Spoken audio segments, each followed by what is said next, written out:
ada 4 hal yang bisa dimanfaatkan oleh perusahaan atau manajemen ketika perusahaan bisa menghasilkan laba.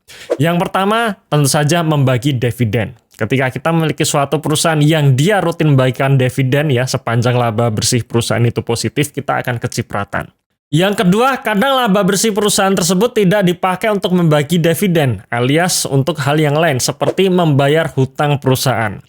Harapannya ketika perusahaan membayar hutangnya, maka beban keuangan akan berkurang dan laba bersih di periode ke depan akan lebih tinggi lagi, alias bertumbuh. Yang ketiga, ketika perusahaan tidak membagi dividen atau perusahaan tidak punya hutang, bisa dipakai untuk ekspansi. Misalkan perusahaan retail dia punya 100 cabang saat ini dan ketika menghasilkan laba dia mau ekspansi, dia membuka cabang yang baru.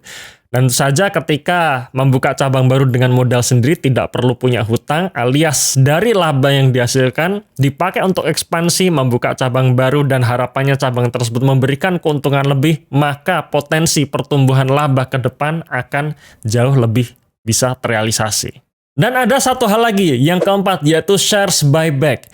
Jadi ketika perusahaan menghasilkan laba dan mungkin perusahaan tidak membagi dividen atau tidak punya hutang, ya bahkan kalau mau ekspansi melihat kondisi ekonomi sedang tidak baik-baik saja, biasanya laba bersih dari perusahaan tersebut dipakai untuk shares buyback, ya, yang dimana membeli saham kembali dari publik jika dirasa harga sahamnya murah ya atau under value, dan itu juga menjadi katalis positif untuk meningkatkan kepercayaan investor terhadap perusahaan tersebut.